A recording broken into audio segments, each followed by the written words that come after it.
Don't adjust your set, dear viewers. I am once again reviewing night slashers for this channel, but this time, it's the remake. If you watched my Steam Nextfest video, I gave the demo of this one a shot, and I was not very impressed at all. But between that video and its current release, there's always time to smooth things out, make it all come together with a bit of Bethesda magic, so to speak. So now it's time to find out if it did get better at all. The Night Slashers remake was officially released on September 26th of 2024, it being published by Forever Entertainment and developed by Storm Triton SA, a Polish studio, if you were curious.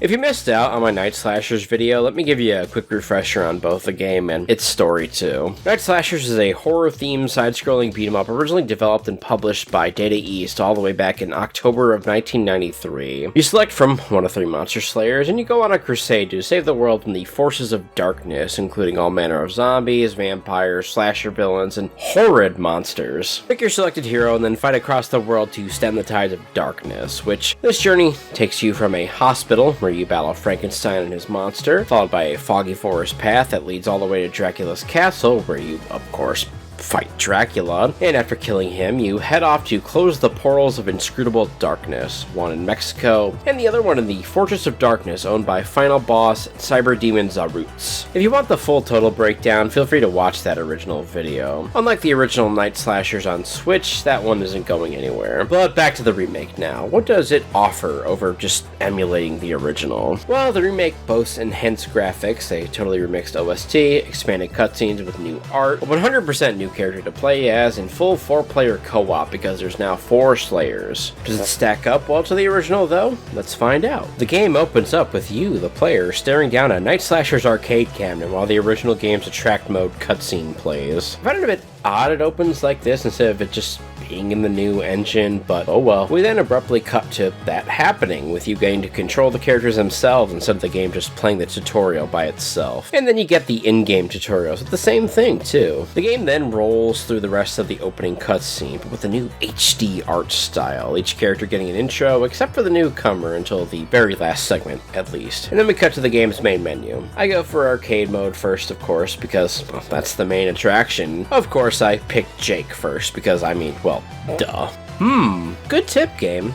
Oh, why? Yes, I do, game. The last line in this script proves it definitively. I find a lot of the loading screen tips are just meant to be funny little jokes. Honestly, I guess that makes sense now, since you don't really need to use these screens for tips anymore. Everything you need to know is just in the options menu now. The game expands the mission's dialogue a bit, turning the simple objective text from the original to a full-blown conversation between each of the party members. A nice change, but I find some of the dialogue to be a shade stilted here, but it's something that works just fine, I won't lie. And so we hit the hospital and start the game.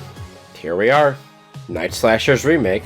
Let's talk about it. Playing through the game at a base, everything is here. All of the main characters return, their original moveset's totally intact. Christopher even gets his cross back, which is something that was removed in the North American ports of the original Night Slashers. They even added back in the go sign flipping over to read "to hell," which is another thing that got removed. I'm glad the developers looked to the original unedited Japanese version when making this one for sure. All their moves and specials are here as well, so you bet your ass I flip pile drove monsters to my heart's content. Yeah, this is how I would deal with any threat to our planet.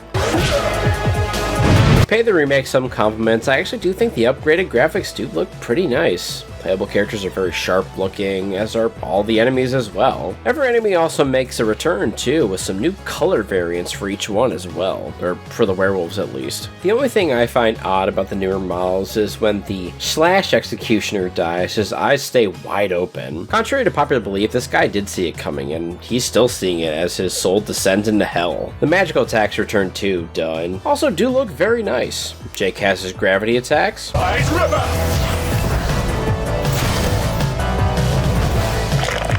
Christopher has both ice and wind. Power storm! A hurricane!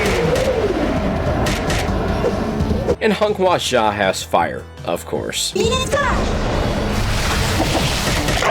Each hero also has unlockable color palettes as well, so if you want a fresh coat of paint for your chosen hero, you just get it by clearing some of the levels in the game. I'll also say the game's basic splatter effects and particles do look pretty good, so you'll enjoy looking at the monsters you're pummeling as they spurt out fine crimson mists. But let's talk about the most obvious addition to this one, and it's totally new character, Liu Feilin. Liu actually isn't a totally new character, her originating from the Fighter's History franchise, a fighting game that was also a creation of Data East. Also a pretty rad game, I won't lie. Give them a shot sometime. They're a pretty good clone of Street Fighter 2, I won't lie. They actually keep pretty faithful to Liu's moveset from the games, her having the Mantis Fireball and even her basic throw being here too. Magically, she uses Bug. Mantis blow!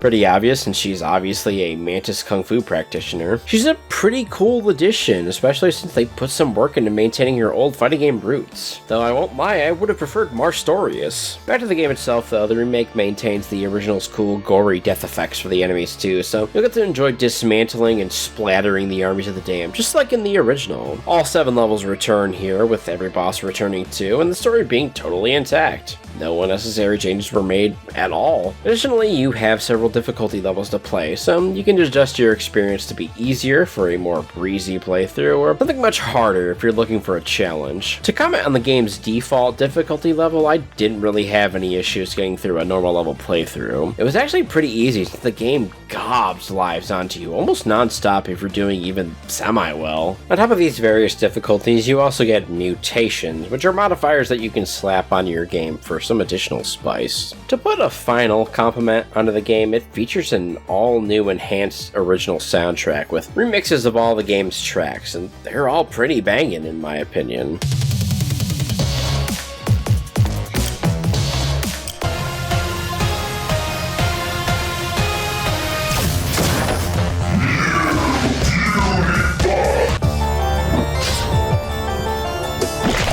But if you're not a fan, you can switch back to the game's original music no problem. On that note, however, unfortunately I can't keep up the positivity anymore. Underneath a pretty new face lies an actually pretty bad game. While bad perhaps is a bit harsh, it might be more appropriate to say that the Night Slashers remake feels unfinished. Much like I said in my Steam Next video, I find the general sound effects really weak, and now some of these sounds are totally absent. Christopher's EET doesn't even have an impact sound anymore. Enemies are entirely lacking in a falling animation, so they just kind of awkwardly slide down in mid-air when they need to. Some animations just seem to be missing frames. Once again, something I mentioned in my Nextfest vid, just look at Christopher's enhanced grab here. It's just not smooth at all. Everything in this game kind of just animates really awkwardly. I know I said the new models look nice, but their issue is in the fact that they just aren't animated very well. The game attempts to add certain combat mechanics to the mix, but they're implemented incredibly poorly. Or it could just be the game not working right, I'm not totally sure. Wall bounces have been added so you can bung opponents off the walls for some additional comboing, but the animations to support this just don't exist. If you've ever played Streets of Rage 4, enemies have this little bump when they hit the wall, indicating a successful wall bounce. The Night Slashers remake doesn't have this, and as a result, enemies just kind of hit the wall and start sliding downwards. And you still have the ability to pummel them like this. Your more powerful hits can keep wall bouncing them too for insane free damage. I dismantle bosses doing this, but it's just not that fun. Audio-wise, I have to criticize the voice acting here. It's actually a huge step down from the original, and here's some lines to compare. Those are your final words! I'm not seeing any voice actors listed in the credits, so I'm just gonna guess they probably just grabbed 4 randoms for the voices, and those people just did their doggone best. Most likely they were also Polish people trying to voice English lines for the first time, so it just came out really stilted and awkward. Also, and maybe this is just me, but Honghua Zhao's lines just kept getting cut off early. You have no the way.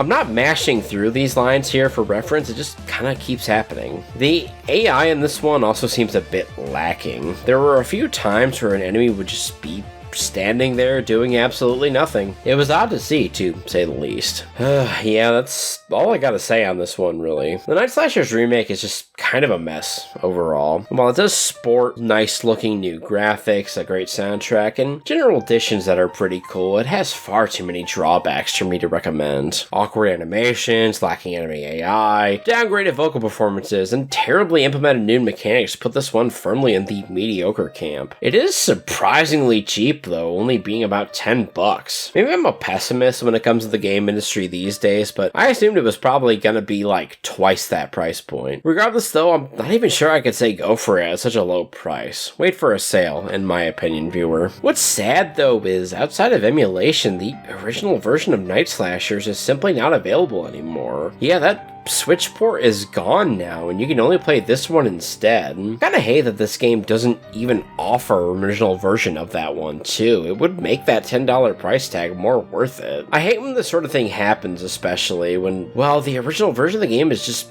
better than the remake too. But that's gonna be it for this one though. As always, dear viewers, my name is HadesManticore, and this here channel is CityStateManticore. Thanks a ton for watching if you did. Feel free to drop a fat like, a comment, and subscribe because there's more spooky content to come. And I'll see you in the next video this nice October month.